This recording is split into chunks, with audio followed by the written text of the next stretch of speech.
बहुत सी जो हमारी सवर्ण महिलाएं हैं ना, उन्हें मालूम ही नहीं है कि बाबा साहब उनके लिए क्या कर गए। ये बाबा है, ये टुच्चे आदमी है, जैसे गली के लफंगे भाषा, लफंगों वाली भाषा है ना। और ये सारी जो सोच है, ये सारे वही मनवादी विचारधारे वाले बाबा हैं। करणी सेना के जो ये पाले हुए पट्टे हैं, ये आरएसएस द्वारा पोषित हैं। इनके खिलाफ कानूनी कार्रवाई नहीं हो रही और एक चुनी हुई सांसद के खिलाफ इस तरह की बयानबाजी करने के बावजूद वो व्यक्ति बेखौफ रह रहा है, बेखौफ घूम फिर रहा है। और डर कौन रहा है? जिसके खिलाफ बयानबाजी हुई है। तो क्यों डर रहा है? क्योंकि इन लोगों को बीजेपी आरएसएस ने पीछे से सपोर्ट किया हुआ है, सपोर्ट कर दिया है कि हाँ भाई तुम करो बदमाशी, हम तुम्हारे साथ हैं। तुम महिलाओं का अपमान करो, हम तुम्हारे साथ हैं। तुम दलितों का अपमान करो, हम तुम्हारे साथ हैं। तुम पिछड़ों का अपमान करो। पहले रामजी लाल सुमन कौन थे? दलित। उनका अपमान किया, कोई कुछ नहीं बोला। फिर हनुमान बेनीवाल कौन थे? पिछड़े। उनका किया, कोई कुछ नहीं बोला। अब महिला का कर रहे हैं। तो इनकी जो एक आइडियोलॉजी है, जो इनकी एक विचारधारा, वो ये है कि देश के दलित को, पिछड़े को और महिलाओं को टारगेट करो और टारगेट कर करके इनको मुख्य धारा से पीछे लाओ। मनुस्मृति है, वो देश को जोड़ रही है। मनुस्मृति कहती है कि ब्राह्मण दोष मुक्त है, क्षत्रिय मुक्त कहाँ से पैदा हुआ? बाजुओं से पैदा हुआ। और बनिया कहाँ से पैदा हुआ? पेट से। और शूद्र कहाँ से पैदा हुए? पैरों से।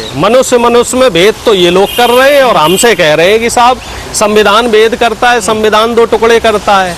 इनके मनुस्मृति में लिखा हुआ है कि जो ब्राह्मण है वो दोष मुक्त है, वो मर्डर कर दे, बलात्कार कर दे, उसको कोई सजा नहीं होगी। लेकिन देश का संविधान क्या कहता है कि सबको सजा बराबर होगी, चाहे वो सवर्ण हो, चाहे दलित हो, चाहे पिछड़ा हो, चाहे महिला हो, चाहे पुरुष हो। आरएसएस के जो बड़े बड़े लोग हैं, वही लोग तो इसे बढ़ावा दे रहे हैं। वही लोग तो कह रहे हैं कि तुम लोग इस तरह की बातें कहो, तुम लोग समाज में नफरत फैलाओ, जात जात को आपस में लड़ाओ, पुरुष को महिला से लड़ाओ, सवर्ण को पिछड़े से लड़ाओ, पिछड़े को दलित से लड़ाओ, हिंदू को मुसलमान से लड़ाओ। ये आपस में लड़ाई ही करवाना चाह रहे हैं और यही इनका एक फलसफा है। क्या करेंगी?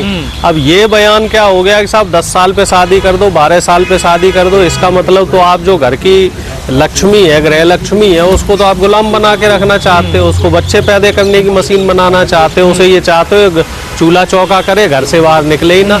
तो ये एक दूषित मानसिकता का परिणाम है।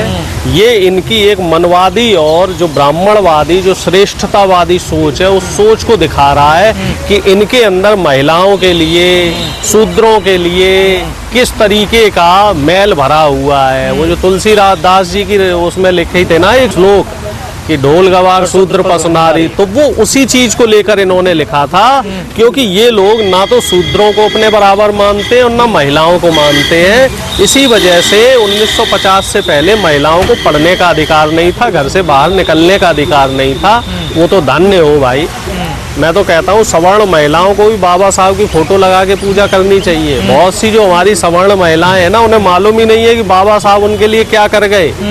जितना उन्होंने दलितों और पिछड़ों के लिए किया है, उससे ज्यादा तो महिलाओं के लिए किया है। कथावाचक ये 10 साल की बच्चियों की शादी करवाना चाहते हैं क्या? ये कथावाचक समाज को 5000 साल पहले ले जाना चाहते हैं। देवदासी प्रथा यही तो थी कि छोटी छोटी बच्चियों को पंडित जी के यहाँ और तमाम जो आश्रम होते थे वहाँ पे गुलाम बना के रखते थे।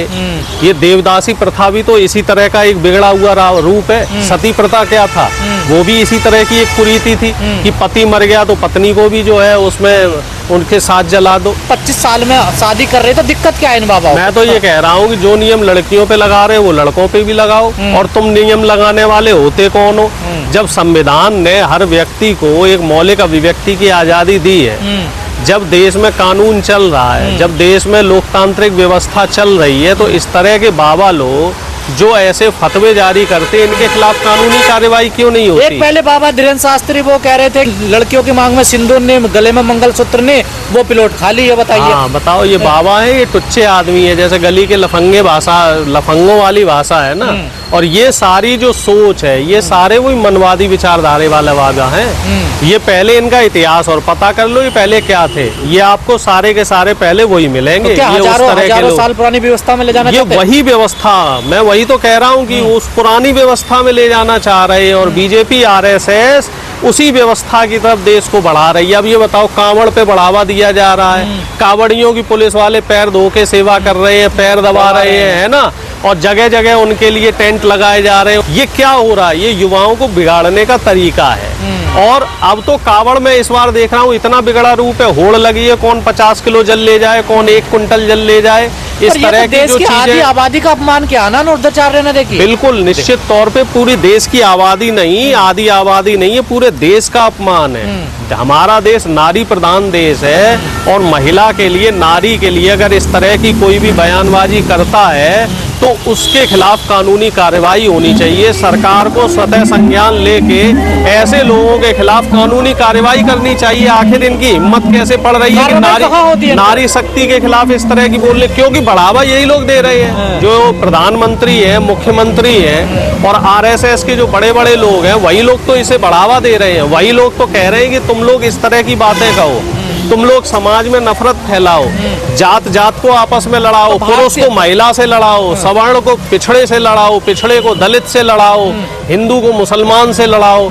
ये आपस में लड़ाई ही करवाना चाह रहे हैं और यही इनका एक फलसफा है। ये तो भारतीय संस्कृति की दुहाई देते हैं, सनातन युग लाना चाहते हैं। यही होगा सनातन युग में? नहीं, ये सनातन युग नहीं है, ये मनवादी युग है। ये सामंतवादी युग की भूमिका रखना चाहते हैं। ये एक राजशाही का द्योतक है।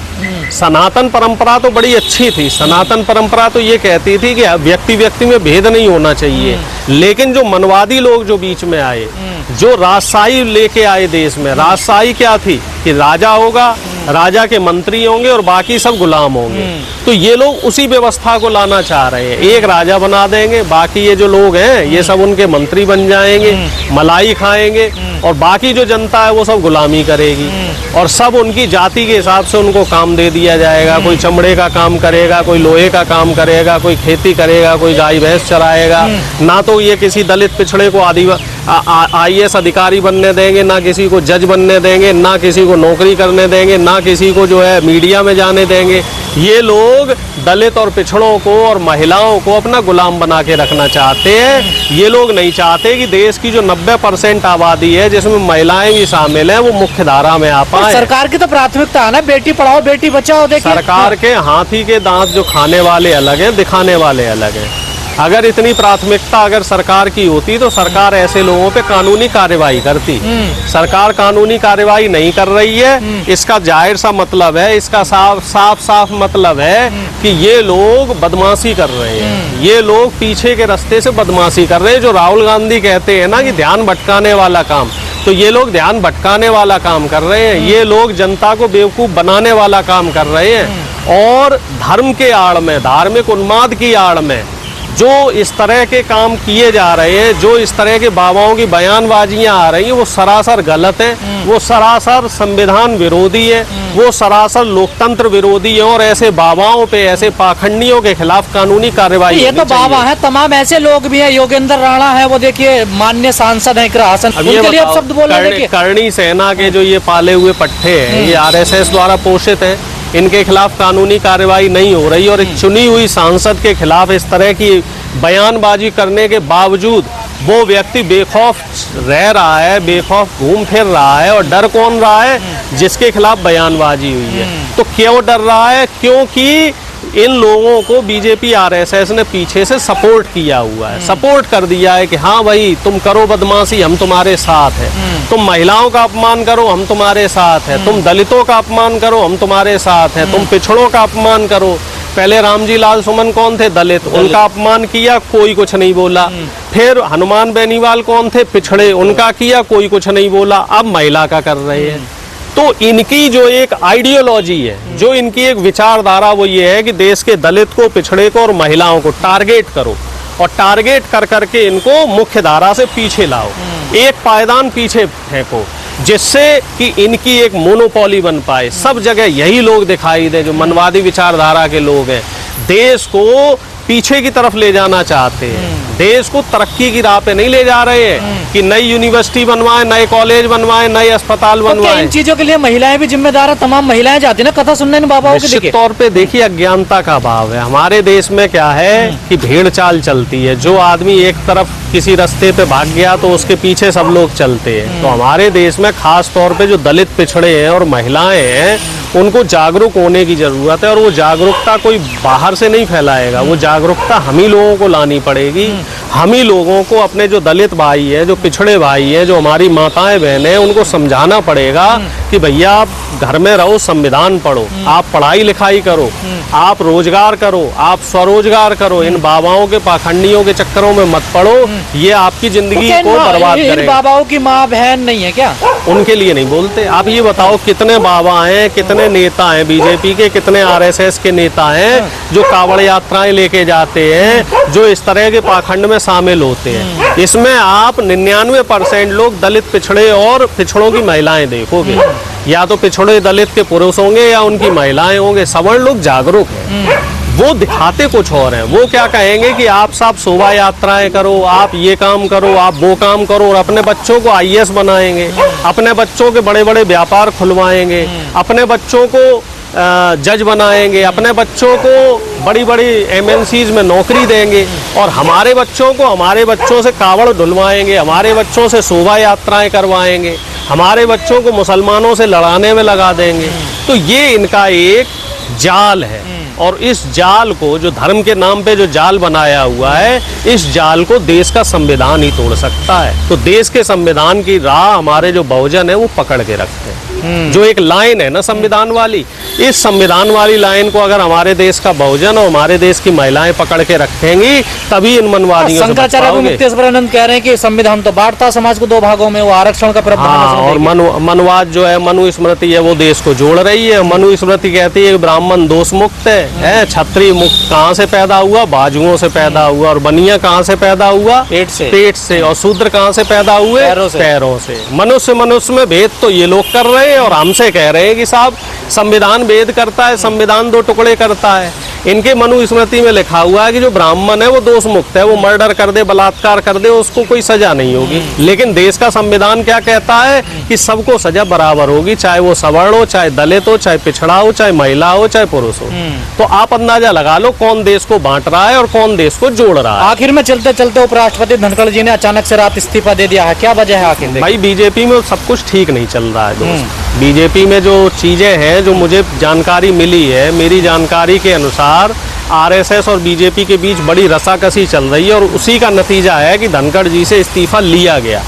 4 बजे तक वो पूरी तरीके से स्वस्थ थे, और 4 बजे के बाद एकदम से उनकी तबीयत खराब करवा दी गई और बोल दिया गया, और हो सकता है उन्हें पता भी ना हो कि उनका इस्तीफा हो गया 10 दिन पहले तो वो ये कह रहे हैं मैं 27 तक रहूंगा, मेरा कार्यकाल 27 तक रहेगा। उनके ऊपर दबाव बनाया गया, क्योंकि ऑपरेशन सिंदूर सहित तमाम मुद्दों पे वो विपक्ष को बोलने की आजादी दे रहे थे। अभी तक वो विपक्ष को बोलने नहीं देते थे। अब वो कह रहे हैं कि जी विपक्ष बोले, बराबर बोले, बढ़ चढ़ के बोले। खड़गे जी को पूरा टाइम दिया, देखिए। हाँ, खड़गे जी को पूरा टाइम दिया, तभी तो उधर से चिट्ठी आ गई। चिट्ठी आ गई ना एकदम से कि हाँ जी आपको टाइम कैसे दे दिया। तो ये आप समझ लो कि इस समय प्रधानमंत्री मोदी नहीं चाह रहे हैं कि आरएसएस आगे बढ़े, और आरएसएस नहीं चाह रही है कि प्रधानमंत्री आगे बढ़े। तो इन लोगों में अभी 36 का आंकड़ा चल रहा है।